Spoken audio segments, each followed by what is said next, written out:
Get in the know. Non-stop Vikings talk. It's Purple Daily on Score North and ScoreNorth.com. Hello, and welcome into our weekly picks episode. It's Judge Shuffles papers aggressively. Oh, I was just what papers my, were you shuffling today? I was going to my Broncos Vikings comparison page. Gonna dive into that here today. Mm-hmm.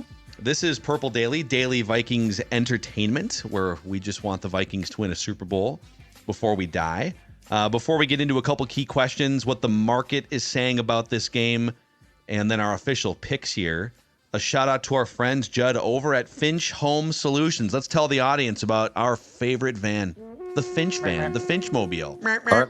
Thank you very much. That's what you need to hear, because when you hear that, you know it's time for Sports Dad to read about his friends at Finch Home Solutions. Cody Finch and his team do a fantastic job. Let me tell you right now, folks, there is nothing more important than your home, because it protects your family, and there's nothing more important in your home than the electrical work, because it's not a DIY. You can't just fix something and cross your fingers, right? You need to make sure it's done right. Cody Finch and the folks at Finch Home Solutions can tackle any project, big or small. That includes something as small as, perhaps an outlet needs to be replaced, or perhaps your entire home needs to be rewired, or you're looking at a hot tub because it's hot tub season. You're saying it's hot tub season and we'd like to get one, but before you get one, a lot of installation, though, Dex. A lot of things have to be done and be done right from an electrical point of view. And Finch Home Solutions has you covered in every one of those categories, plus much more.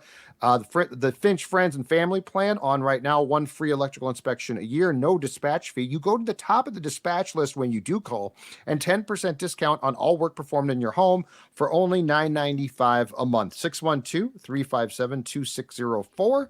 or finchhomesolutions.com, their newly remodeled website, easy to navigate, finchhomesolutions.com. All right, boys, what are you most confident in on behalf of the Vikings in this game? Sunday Night Football. I am most confident for this game in the Vikings' offense ability to operate. The Broncos' defense is a bottom feeder. They are last in the entire league in yards allowed, 402. They struggle against the run, and they have given up a lot of points. So I think the Vikings offense is going to have a real chance here with Kevin O'Connell and Josh Dobbs at the controls to score and to have sustained, successful drives. That's what I'm confident in. Now, they did give up 1,200 yards in 2 games between the Dolphins and the Bears, which has sort of skewed their defensive statistics. I will. This is probably the only time I'm going to defend the Broncos in this picks episode. But if you take away, I know it's hard to say, just take away that game that you gave up 70 points and 700 yards of offense, but it is a major outlier. So and the Bears gashed them though.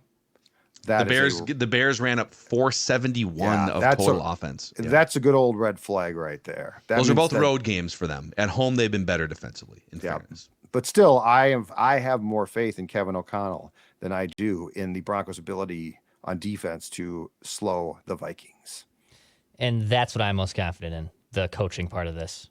I think Kevin O'Connell has got this team playing its best football all season, obviously. On the win streak here, they have a different quarterback in. They've been able to plug and play guys. They have injuries that show up last minute like they did last week with KJ Osborne. Doesn't matter. It still ends up being a big win for the Vikings. So I'm confident in the coaching matchup. I know a lot of Vikings fans loathe Sean Payton, and he might be their George Washington of coaches that they hate the most on a coaching Mount Rushmore that Vikings fans just despise, and for mostly good reasons. But I am confident in the coaching. I think Kevin O'Connell is the better coach than Sean Payton, even with Sean Payton having a Super Bowl on his resume in 2023. So I'm confident in the coaching part.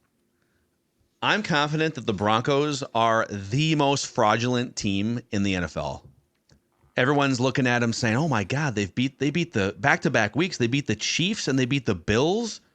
This is insane. Look at them. They're finally getting on track here. They're 4-5. They're back in the playoff picture." Let's talk about a couple things here, okay? Let me talk to you. The last 2 weeks, they have turned the ball over defensively. They've turned the Chiefs and the Bills over 9 times in the last 2 games. Unsustainable. You're not playing Josh Allen just throwing howitzer interceptions all over the place here. I think the Chiefs game was another outlier. How many times did the Chiefs... Now, no, Broncos fans are going to say, wait a second, we are forcing those turnovers. Well, maybe a couple of them here and there. But 9 turnovers over 2 games, not sustainable. On the yardage front, net yards per play. I talk about this on the pigskin pecking order once in a while. So the best teams in the NFL at the top, net yards per play is a great just general barometer for who are the best and worst teams in the league. Dolphins, Ravens, Niners, Cowboys, Chiefs, Lions, Vikings, Eagles all show up in the top 10 net yards per play. At the bottom, the Giants are last. The Broncos are second to last in net yards per play. So when they don't turn the other team over a handful of times, they're not a good team. So that's the key. Like, the Vikings are better than the Broncos. Can they avoid 4 turnovers in this game? We'll find out. What are you the most nervous about? Boy, I mean, a couple of weeks ago, there were, a month ago, there were so many things from a Viking standpoint. But I guess, you know what? In fairness, it's going to be the one thing that I think most people that follow this team are going to be concerned about. And that is, does Josh Dobbs have to turn in the slipper sooner rather than later? I mean, it's been such a fun run. He is prone at times to certainly fumbling the football, throwing some picks. There's no question about that. His history shows that. So I guess my nerves, and this is probably just a blanket statement. It's not just like the Broncos game. My nerves would be about that. It would be about, is this fun run going to come to an end? And do the Broncos see things on film that they can stop? Now, I do trust O'Connell to know exactly what the Broncos are going to be looking at and to probably throw a few change-ups from there. But the Josh Dobbs thing it's a great story. It's a ton of fun. It doesn't necessarily seem like it's going to be super sustainable. So a little bit of both of what Judd said I think Josh Dobbs eventually runs into adversity, and most honestly, football teams run into adversity here, okay? The classic letdown can obviously happen here. But also, I think personally, you guys aren't giving enough credit to what the Broncos have done on defense in the last 4 or 5 games. So they played Pat Mahomes twice. They played Josh Allen once. They have held those opponents, probably 2 of the top 5 quarterbacks in the league, in check. Vance Joseph and the Broncos defense since week 6 has allowed just 6 touchdowns on 42 opposing offensive drives. Against, again, Pat Mahomes twice and Josh Allen. Now you're playing Joshua Dobbs. So, yes, the Broncos defense, 30,000-foot view, looks awful. The 70 burger, awful. 400 yards against Tyson Bagent and the Bears, or was that even Justin Fields? I think it was Fields. Yeah. Doesn't matter. It's awful. The last 4 or 5 weeks, they're playing their best football of the season against 2 really good quarterbacks. So I actually think the Broncos defense has kind of turned things around a little bit here. And I'd be worried that Josh Dobbs finally runs into trouble. And the Vikings are on the road. It's a tough place to play. Like, Mile High City is a tough place to get a win. So that's what would concern me the most in this game. I'm going to be honest with you guys. What am I most nervous about? Nothing. The Vikings are definitively better than the Broncos. The Broncos have lost 3 of their 4. Let's see here. They've lost home. Well, let me say it this way. They beat the Chiefs at home, but they have lost home games to the Aaron Rodgers-less Jets. They lost a home game to the Commanders, in which they gave up 35 points. They lost a home game to the Raiders. Like, the atmosphere doesn't scare me. The travel doesn't really scare me. You even get like a full day to acclimate. And the Mile High, the rare air, does that scare you? Dude, I mean, it didn't scare the Commanders or the Jets. The Jets flew from New York. I'm just trying to throw some stuff at you here. This is a team that's ripe for a downfall after a couple fluke victories, and the Vikings are going to serve it up to them on Sunday night. So the Buffalo game was weird too. The Buffalo game was weird because Buffalo looked so damn bad. But I think Buffalo's struggles have more to do with like their own in-house stuff. That's the thing. Like, Buffalo, I'm saying, like, how do I judge the ball that game? All over the place, and then they throw an interception that's dumb. So how do you judge that game though? My point is, like, I didn't see the Broncos come in and like put their foot down and be like, "This, I saw a quarterback in an offense that should be far superior that's really struggling." Here's how you look at it. That game against Buffalo, Denver did very little to slow Buffalo outside of turnovers. And you start to look at the turnovers. There was one interception that literally, like, if you freeze frame it, Gabe Davis is wide open over the middle. The ball is going through his hands in front of his face. Yeah, I saw it. It bounces off his hands into a defender's arms, right? There's another interception where Josh Allen just stares down a corner route, tries to fit it into it, like Brett Favre it into a tight window, and it's a throw that, like, no other quarterback is even, I was going to say dumb enough or ballsy enough to make, but it's Josh Allen. First play of the game. And running back goes out to the left, it takes a handoff. It was James Cook. It's a beautifully designed play. They get like 8 or 9 yards. It was not a handoff. It was a quick little like screen pass. He fumbled. And he fumbles right next to the sideline. And got benched immediately. I just think, look, if the Vikings lose the ball 3 times, they're going to lose. Agreed. So I guess I'm nervous that Denver has some sort of voodoo doll up in the press box, and they've got a Joshua Dobbs voodoo doll, and oh God, fumble or something. Like, that's the only thing I'm worried about with this team. Yeah. All right. So okay, what are the sharps saying about this game? What is the market saying about this game? So the Vikings are 2.5-point underdogs as we record this. Admittedly, on a Thursday, we are recording this for Saturday. Just so you guys know, the line might move between now and then. Ordinarily, we record later in the week. We have some conflicts on Friday, and so we're recording it a little bit earlier than we usually do. 2.5-point underdogs. 61% of the bets are on the Saints. I'm sorry, on the Broncos. I didn't change the name from last week. And then 50% of the money, 57% of the money is on the Vikings. So it kind of split like 55, 60% both ways. The Vikings have the longest active win streak in the NFL at 5 straight wins. Teams on winning streaks as underdogs tend to cover. So since 2020, teams on a 3-game winning streak are 46-36 against the spread. Teams on a 5-game winning streak are 17-12 against the spread. So ride the wave. Vikings have played 31 road night games since 2009. The Vikings are 7-24 straight up in those night games on the road. Second worst in the NFL, just ahead of the Bengals. Whew. And that includes a lot of coaches and quarterbacks and different stuff. The Broncos have just 1 rushing touchdown entering their 10th game of the season. That's not very good. The Broncos are coming off an upset win in primetime last week in Buffalo, and they now play primetime again this week. Those teams that play back-to-back primetime games and win the first one are 22-14 straight up in the second night game. So ride the wave there too. Sean Payton in night games is 42-22 straight up. A lot of those came with Drew Brees and historical offenses. Sure. Russell Wilson is 35-18 straight up in night games in his career. Against the spread, he's 31-20 in those night games, which is 4th best among 204 quarterbacks the last 20 years. Now, a lot of that came with the Seahawks infrastructure. And then I'll give you one more. The most profitable coaches against the spread, period, any circumstance, last 20 years. Number 1, Bill Belichick. Number 2, Mike McCarthy. Number 3, Sean Payton.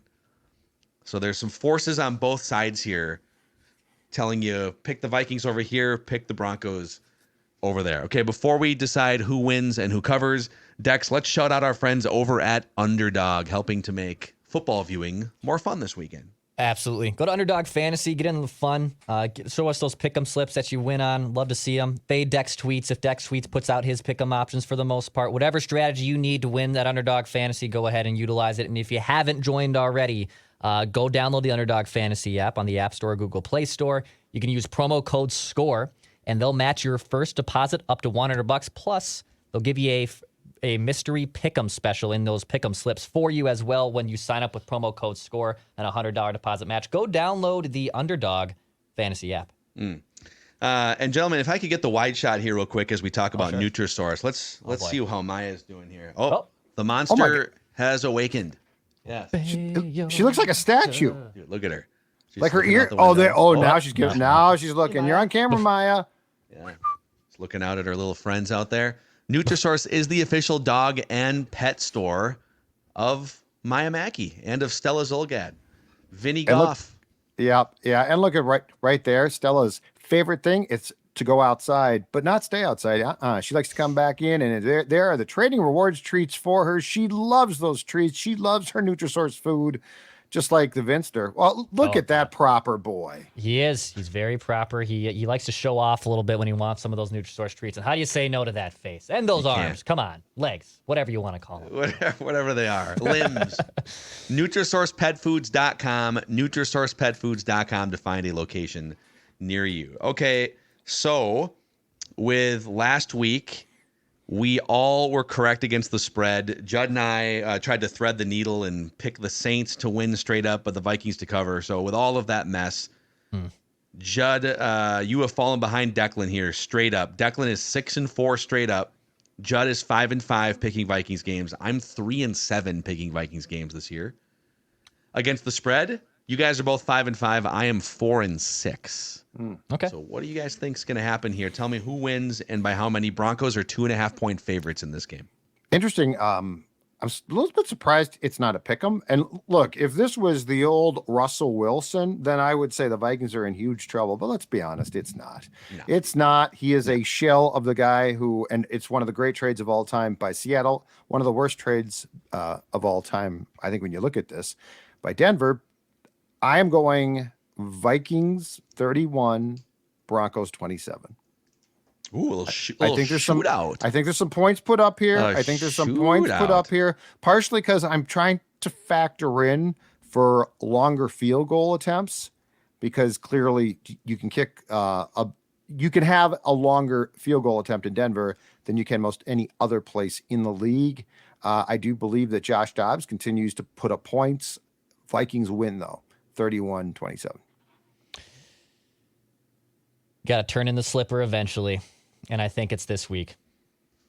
I really think it's this week. I think you're going to go on the road. You've won 5 straight. You're not going to completely run the table. There's going to be a loss somewhere, and I think it's this one.